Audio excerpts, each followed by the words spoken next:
तेज खबर 24 में रीवा से इस वक्त की बड़ी खबर है, जहां रीवा पुलिस ने महज 24 घंटे पूर्व हुई महिला की अंधी हत्या का पर्दाफाश कर दिया है। महिला का हत्यारा कोई और नहीं बल्कि रिश्ते का देवर ही निकला है, जिसने पैसों के लिए भाभी के सिर पर बैट से हमला कर न सिर्फ उसकी हत्या कर दी थी, बल्कि घर में रखी 1 लाख से अधिक नकदी समेत तकरीबन 17 लाख कीमती जेवरात भी पार कर दिए थे।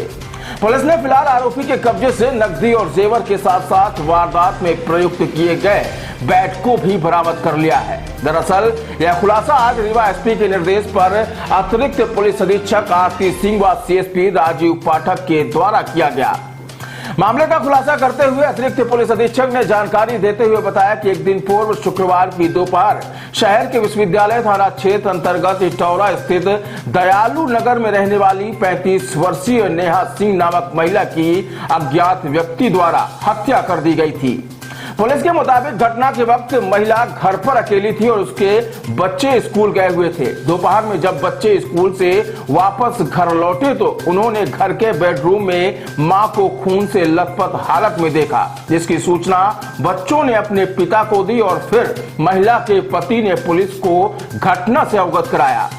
पुलिस ने फिलहाल शहर से सटे इलाके में दिन दहाड़े हुई इस घटना के बाद मामले को गंभीरता से लेते हुए घटना से जुड़े सभी पहलुओं की जांच शुरू की। इसी बीच अक्सर महिला के घर आने जाने वाले पुष्पेंद्र सिंह नामक व्यक्ति की जानकारी मिली, जो अक्सर महिला के घर पर आता जाता था।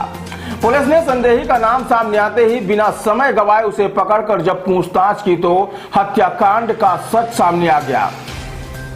पुलिस की माने तो आरोपी पुष्पेंद्र सिंह निवासी अटर्रा थाना नारायणी जिला बांदा उत्तर प्रदेश रिश्ते में महिला का देवर लगता था और दोनों एक दूसरे के संपर्क में थे। बताया जाए कि घटना दिवस को आरोपी महिला के घर आया हुआ था, जहां उसने पैसों की डिमांड की थी, लेकिन पैसे न देने पर महिला और आरोपी के बीच कहासुनी हुई। तभी आरोपी ने क्रिकेट खेलने वाले बैट से महिला के सिर पर हमला कर उसे मौत के घाट उतार दिया। आरोपी ने महिला की हत्या करने के बाद घर में रखी 1,10,000 रुपयों की नकदी समेत तकरीबन 17 लाख कीमत के जेवरात पर भी हाथ साफ कर दिए और मौके से फरार हो गया। फिलहाल पुलिस ने घटनास्थल का निरीक्षण करने के दौरान मिले साक्ष्यों और सबूतों के साथ साथ आस पड़ोस व रिश्तेदारों से की गई पूछताछ के बाद आरोपी को गिरफ्तार कर उसके कब्जे से नकदी और जेवरात सहित वारदात में प्रयुक्त बैट को भी बरामद कर लिया है। मामले में फिलहाल आरोपी के विरुद्ध हत्या सहित अन्य अपराध की धाराओं के तहत अपराध दर्ज कर कार्रवाई की जा रही है, जिसे आज न्यायालय के समक्ष पेश किया जाएगा। ये कल की घटना है। थाना विश्वविद्यालय अंतर्गत कल पुलिस को ये सूचना मिली कि इटौरा में जो दयालु नगर है वहां पर एक महिला है जो कि अपने ही घर में मृत अवस्था में पड़ी हुई। जैसे ही पुलिस को यह सूचना मिली है तो हमारे सीएसपी साहब, हमारे थाना प्रभारी विश्वविद्यालय, उनकी टीम, अंगुल चिन्ह की टीम, हमारे फोटोग्राफ्स और हमारी एफएसएल की टीम जो है वो मौके पे पहुंची और उन्होंने वहां पर छानबीन प्रारंभ करी। वरिष्ठ अधिकारियों को सूचना दी गई, शीघ्र ही टीमें बनाई गई ताकि इस बात का पता लगाया जा सके कि दिन दहाड़े इस प्रकार से कौन व्यक्ति हैं जिन्होंने इस हत्या को अंजाम दिया है। आस पड़ोस के लोगों से बात की गई। घर में मृतिका के 2 बच्चे भी थे, रहते थे, पति भी हैं उनसे बातचीत की गई और मृतिका के फोन को भी खंगाला गया। और जब इन सब चीजों में पुलिस लगी रही, हमारी टीमें बनी रही हमारे वरिष्ठ अधिकारियों के नेतृत्व में, तब हमें ये पता चला, एक पुष्पेंद्र नाम के व्यक्ति के बारे में हमें पता चला और उसको लोकेट किया गया। और जब उससे कड़ाई से पूछताछ की गई तो उसने घटना को अंजाम दिया जाना स्वीकार किया गया। उसने ये बताया कि वो इस महिला के संपर्क में था, दूर से उसके रिलेशन में ये मृतिका का देवर लगता था और उसने बताया कि उसका मृतिका के घर पे आना जाना था और कल घटना दिनांक को ये व्यक्ति घर पे आया हुआ था। मृतिका से कुछ पैसे की इसने डिमांड की थी जो उनके द्वारा उन्हें नहीं दिए गए। गुस्से में आकर इसने बैट से जो महिला है उनके सर पर वार किया और इस वजह से महिला की मृत्यु हो गई।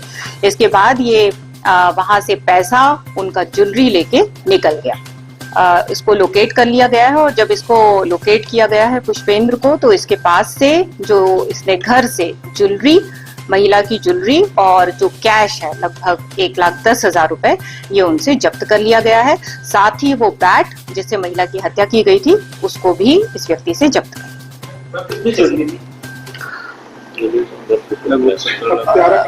लगभग 16 जो आरोपी है इसके क्या संबंध है महिला के साथ? जैसा कि मैंने आपको बताया कि ये दूर का उनका रिश्तेदार था, देवर ही लगता था, तो इस व्यक्ति का उनके घर पे आना जाना था। इस प्रकार के उनके संबंध। उनके कंगन हैं, जो महिलाएं जो जनरली ज्वेलरी पहनती हैं, कंगन है, उनके लॉकेट्स हैं, मंगलसूत्र हैं, हार हैं, इस प्रकार की उनकी गोल्ड की ज्वेलरी है और 1,10,000 का कैश। जैसा कि मैंने आपको बताया कि संपर्क में थे और कुछ पैसे की डिमांड की गई थी इस व्यक्ति के द्वारा उनसे, और जब पैसा नहीं दिया गया तो हत्या कर दी गई है और वहां से सामान लेके भी ये व्यक्ति फरार हो। तीसरे व्यक्ति के नाम भी सामने आया? नहीं, अभी की इन्वेस्टिगेशन में यही पता चला है कि इसी व्यक्ति का आना जाना था और इन्हीं के द्वारा घटना कारित हुई। मैं पैसे की डिमांड किस चीज के लिए की जा रही थी?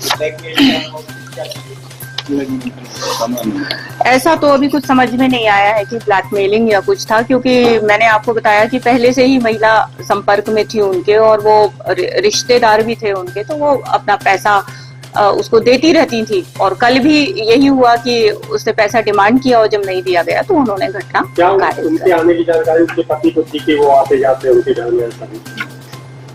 ऐसा अभी नहीं पता चल पाया है, लेकिन जो हम लोगों को हमारे मुखबिर और बाकी लोगों से अभी जो पूछताछ की गई है उससे यही पता चला है कि उनका आना जाना था। प्रेम प्रसंग चलिए तो मैम सर को तो